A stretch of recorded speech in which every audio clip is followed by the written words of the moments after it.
Alright, what's going on, guys? The last video, I took the engine apart, took the heads off and stuff like that. Everything looks good. I took the oil pan off and painted it. So you can see here, I mean, it has a windage tray on it, so you really can't see much into the engine, but shining a flashlight down in, you can get a good enough look that everything looks clean. So basically, I just cleaned up where the gasket goes around here with a scraper. Everything looks good. And today what I'm gonna do is start off by swapping the timing chain. That way I can put the new oil pump on, attach the oil pump pickup tube with the new O-ring.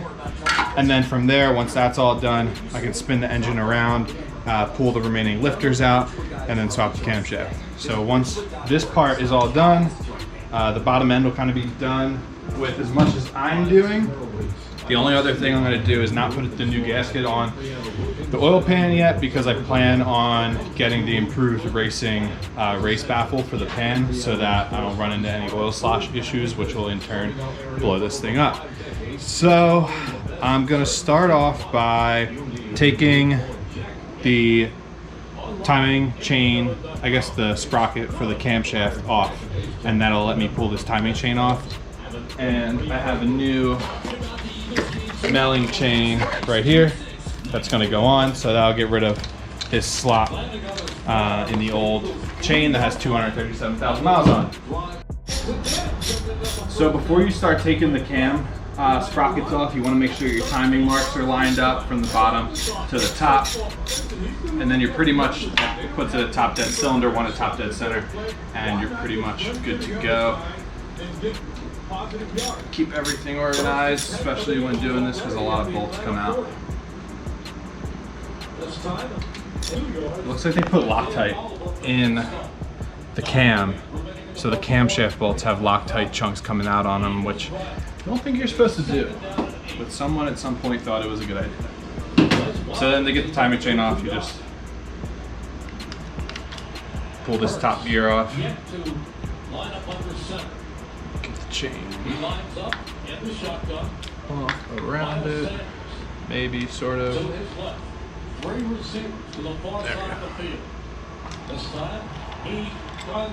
Like so. It looks like this has been taken off and the cam retainer plate has been swapped. You always want to replace this retainer plate, and I'll show you why once I get this one off. But now I'm pretty much good to do the cam, and I think I might wait to put the timing chain back on until the new cam is in, so that it's just easier to line everything up. But now I'm going to take the cam retainer plate off, and we'll be able to slide this camshaft out. So the reason I like to change out the cam retainer plate whenever doing a cam is this orange seal right here just simply flattens out. Basically, it holds the camshaft in while also sealing those two passages, so you don't want them to be leaking out.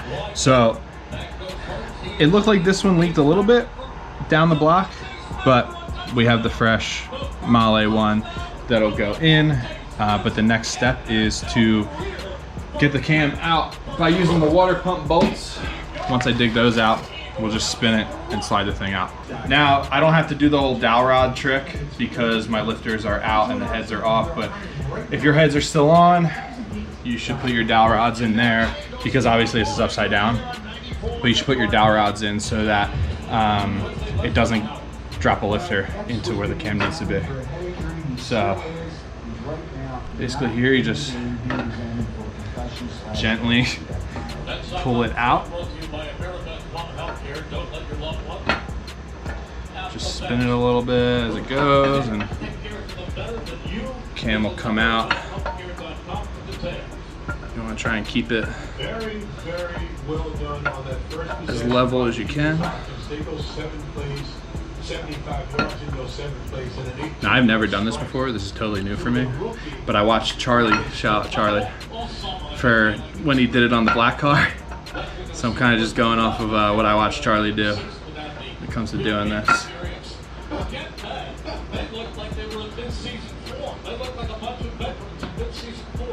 Here is the kickoff by Jake Elliott for Cordero Patterson, who takes it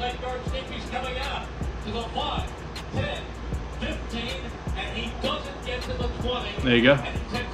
Stock camshaft out of the car. So the new cam is a Summit Racing Stage 4 Pro LS cam.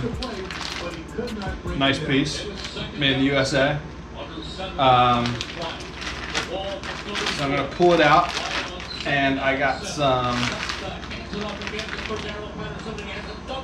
Lucas, some assembly lube. I'm gonna get all over this thing, and then once I kind of have it fed in, I'm gonna do the same thing and just get the water pump bolts in here, and then kind of just spin it and get it all in. But assembly lube wise, kind of just want to be liberal with this. This is the worst part about doing this because it gets all over your hands. Oh, the other light just decided to turn on.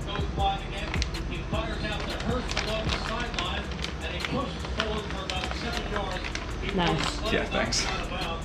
Good form.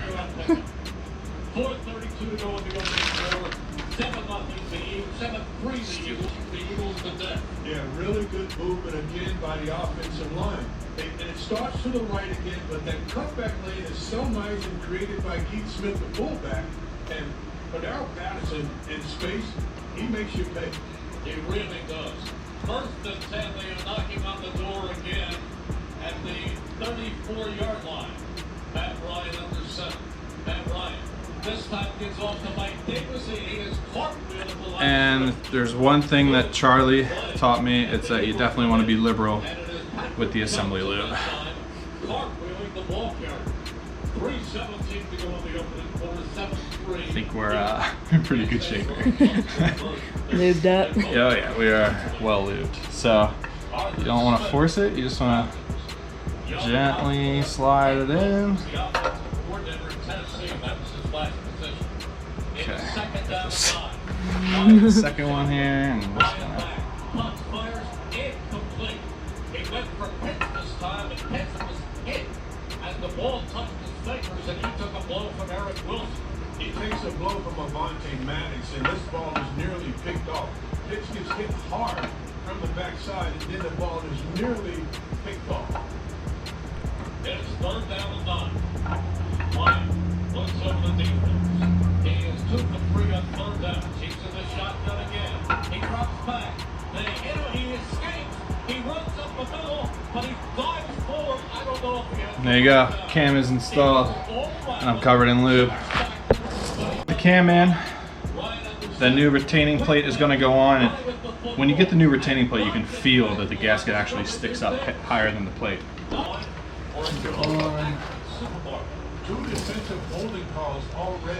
Now in the black car, I got like fancy ARP bolts for the retaining plate and for the cam and all this stuff that like you can't see, but it's just nice ARP stuff.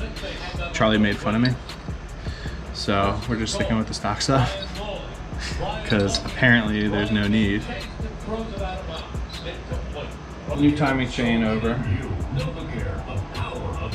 Trying to remember how Charlie went about this, because you want to keep that timing line matched like so, but the keyway here into the cam. So I think he did.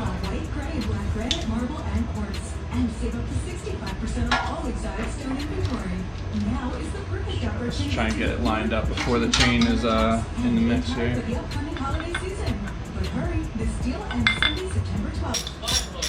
Alright, so I got the cam gear on.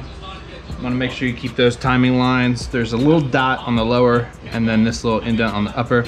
You wanna make sure they're lined up when you put the new gear on. Next is going to be putting the new oil pump on. New oil pump O-ring. I have a new piece too. So the oil pump, the bottom, has one spot that it bolts onto, that the pickup tube bolts onto. So I bought this little adapter, I guess not an adapter, but reinforced plate that helps keep that pickup tube, like even pressure on the pickup tube. It bolts here and presses down on it as well, so that'll be nice to have. But what I can do is, you'll see inside the oil pump there's these little like it's like kind of like a gear. And there's a piece right here on the crank snout that does exactly that. So I was kind of just putting it on and getting those gear teeth lined up. Let's see if there is, no, they're all the same, so. Again, never done this before. This is new to me. There we go. Okay, so that's on. We'll bolt it to the block once I go find the bag of bolts, and then we'll get the new pickup, or the pickup tube bolted on here with that little extra pickup tube brace. So I have the new O-ring here on the pickup tube. I removed the nut from the windage tray, put a little oil on it. I'm just gonna place that on there and press that guy down in there, and you kind of feel it like click in. So I'm gonna thread that bolt in, start it up. I'm not a fan of Allen head bolts, but comes with a longer Allen, so we can deal with it. But it basically just sits right there, and it adds a little bit more pressure, just equal pressure on the pickup bolt. Is it necessary? I don't know, maybe not, but still gonna run with it. Wouldn't hurt. It was like $8.